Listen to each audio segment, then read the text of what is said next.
jërë ngeen jëf suñu mbokk internet yi ak suñu mbokk téléspectateur yéen ñii di am mbégte di ñu seetaan saa su ne seen télévision digitale muy Challenge New Media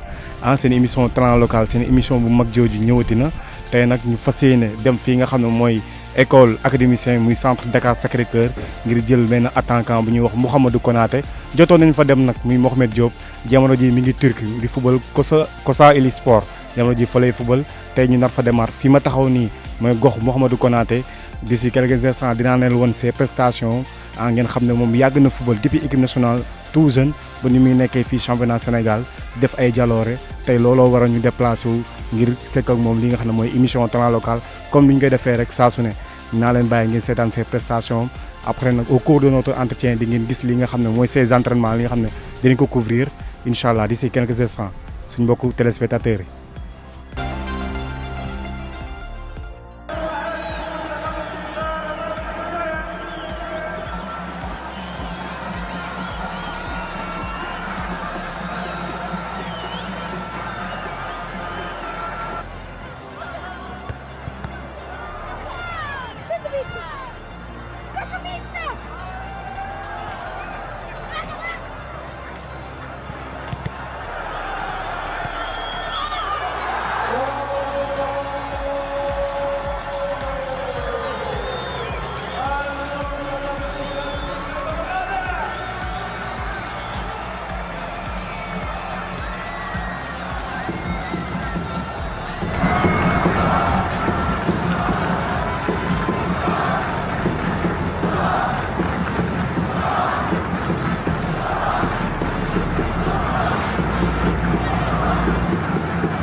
Alors Mohamed, bon, on a envie de te connaître un peu plus. Tay kan moy Mouhamadou Konaté?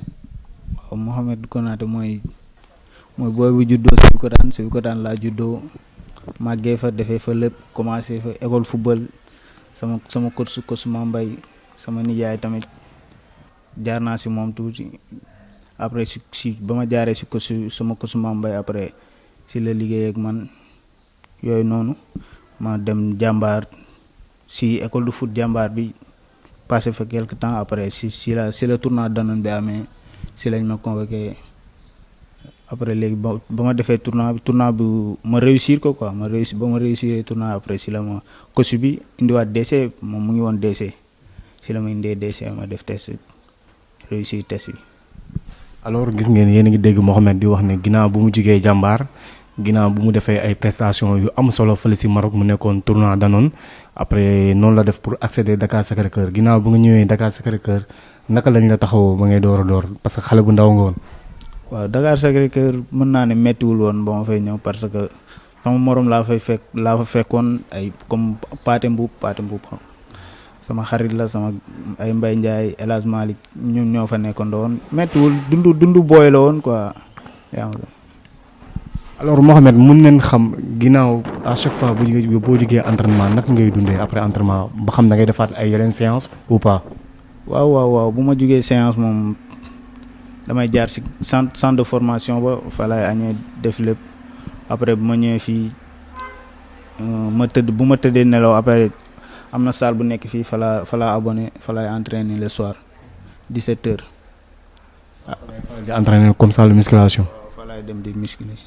mais yaa ngi siy gis sa bopp bu baax a baax a baax. waaw maa ngi siy gis sama bopp bu baax ndax mu ngi feeñ ci biir terrain bi et tout ça. alors Mouhamadou mën nga ñu rappeler sa première fois ba ngay football dans un match de foot au stade ak sa premier but. souvenir bu ma gën a marqué ci ba ma dalee football sax ba léegi parce que match yu bëri woon na nit public bi équipe bu ne da nga doon jouer sa dernier match comme final waaw ma réussir match bi dugal 4 bi yooyu noonu.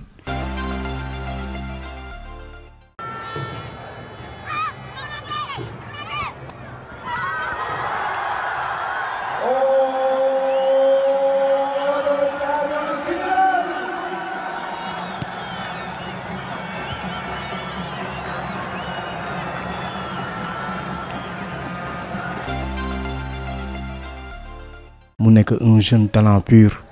pétri de talent il est impérial muy jouer sur les côtés comme axe ba pare bu ma la laaj yow sa côté positionnement ban moo la si gën a neex tey jii nga jouer dans l'axe ou bien nga jouer sur les côtés. man moom si côté yi laa gën a bëgg jouer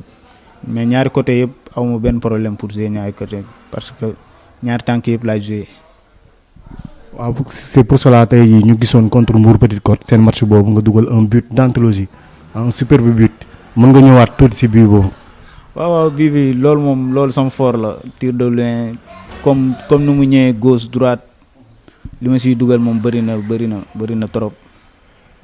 bii boobu di yow da nga jékki-jékki rek betti défenseur rek enroulé. waaw boo gis ba mooy dóor sax jëliwu ma élan bal dafa ñëw rek bal mu ngi déjà dafa collé woon sama tànk ma kii nii rek dóor te en plus dama am force de frappe. ba pare dañoo constaté da nga xaw a am rapide tey jii nii ton style de jeu tey bu ñu ko doon jéem a méngaloo ak benn joueur tey kan la lay xaw a jox. man Dembélé mooy sama idole moom laa bëgg quoi moom laa préféré. est-ce que mën nga xam sa club de rêve jamono ji parce que en tant que joueur professionnel ngay jouer fii championnat Sénégal yaa ngi aspiré dem jouer ci club yu mag yi à l'extérieur. waaw man moom sama club de rêve kii la Borussia Dortmund d'ailleurs sama booy moom lañ may mbalagee sax ne yow yenn club ñu may gis ni joueur yëpp boo leen laajee Barça lañ lay wax wala Manchester City mais man moom Dortmund rek Dortmund kese. lan moo la neex ci Dortmund. Dortmund déjà man dama bëgg club allemand yi ñoom ñëpp dama leen supporter mais Dortmund te Dembélé tamit ba mu fay Dembélé moo tax ma supporter Dortmund. duñ def lu dul ñu dem déglu lii nga xam ne mooy témoignage coach David moom mooy coach Dakar Sacré-Cœur ñu déglu ko daal di ñëwaat ci émission Talent Local. Alors c'est un jeune joueur comme il y en a beaucoup chez nous qui a découvert la Ligue 1 la saison dernière. C'est un joueur excentré qui a les deux pieds, qui est très très bon dans le 1 contre 1 et qui nous apporte beaucoup de percussions sur son côté. Il peut jouer des deux côtés. Après, il est en train de gagner en constance, c'est ce que je lui reprochais un petit peu la saison dernière, où il est capable de coups d'éclat dans les matchs, et après, des fois, il disparaissait un petit peu pendant 10 minutes, 15 minutes. Donc, il faut qu'il gagne en régularité, en constance pour pouvoir intéresser des clubs européens. Non, il a des petites gênes des fois, mais globalement, c'est un joueur qui passe pas beaucoup de temps à l'infirmerie, qui est qui est plutôt constant dans l'effort. Après, voilà, c'est dans ces matchs, il doit travailler pour être plus régulier, pour être performant 90 minutes. Et il lui manque un petit peu ça, mais c'est vrai que c'est aussi un très jeune joueur. Je vous dis, c'est sa deuxième saison en Ligue 1, mais déjà on voit une amélioration cette année. Mais moi je le pousse à aller vers ça, parce que s'il va au haut niveau, on lui demandera d'être bon tous les 3 jours. Donc il faut de la régularité, il faut de la constance, et il faut de l'investissement. alors ginnaaw bu ñu dégloo ki nga xam ne David mu daane wax ne moom joueur am dafa mën bu baax lu muy def xale la boo xam ne ñoom ñu ngi koy encadré bu baax a baax au sein de Dakar Sacré-Cœur ginnaaw bu nga dégloo témoignage bu rafet bi Mouhamadou ban analyse nga siy def. waaw coach bi mën naa ne coach bi sama xarit la jegante nañ li ñuy wax bëri na dañuy wax lu bëri chaque jour daf may reproché ne de naa effort yi bu ma waruma jouer match te sonnuma dama war a sonn GPS bi dafa war a exploser yooyu noonu yaa ma gën a xam, parce que man loolu laa am jour de vitesse laa waaw sama vraiment David moom sama xarit la, sama coach la, sama lépp la, mu ngi may encadré bu baax.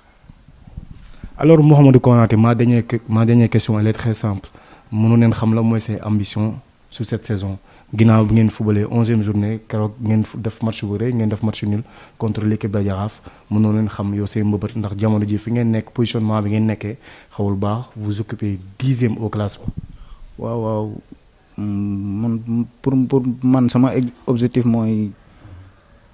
équipe bi des si niveau maanaam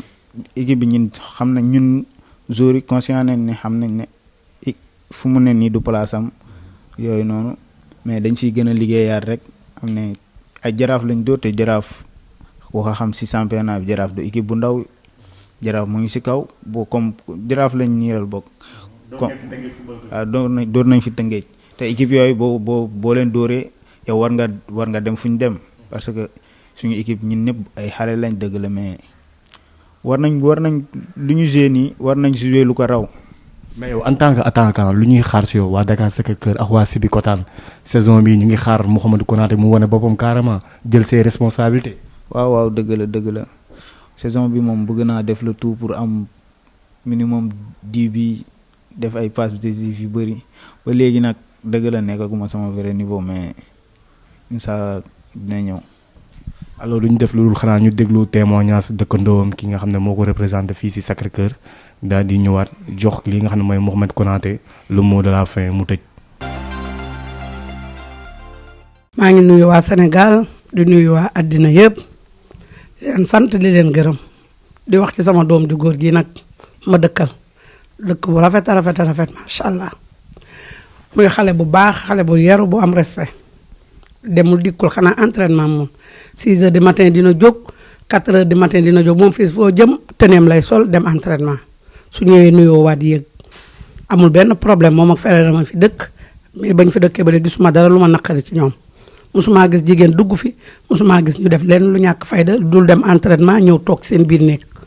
waaw déranger wuñu kenn. nuyoo nag dalay fekk ba sa biir néeg nuyu la ak cër ak respect man de loolu laa xam ci ñoom. waaw xale yu baax lañu macha allah te li muy def mën na ko macha allah. waaw loolu dina am ndax xale bu yaroo bëgg li muy def gëm ko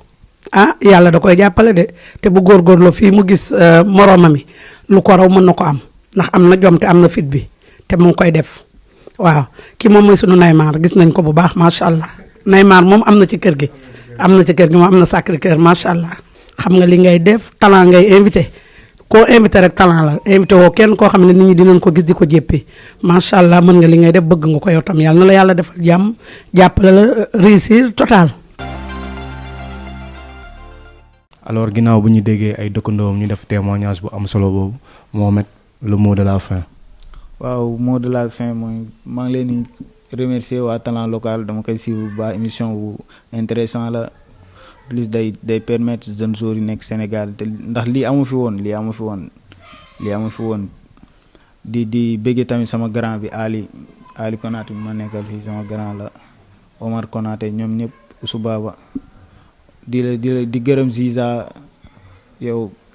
ki Jabel tamit di leen bëggee ñoom ñëpp waa gaale bi yaa ma gën a xam sama boy waa Palmeiras Timporo ñoom ñëpp maa ngi leen di bëggee ak sama boy centre bi waa ak staff Dakar Sacré-Cœur yëpp merci. alors à nos fidèles téléspectateurs de la CNM TV yéen ñi nga xam ne da ngeen di dund sport xam naa ne tey amaa ngeen mbégte seen émission talent local nii nañ koy defee saa su ne di leen indil des talents purs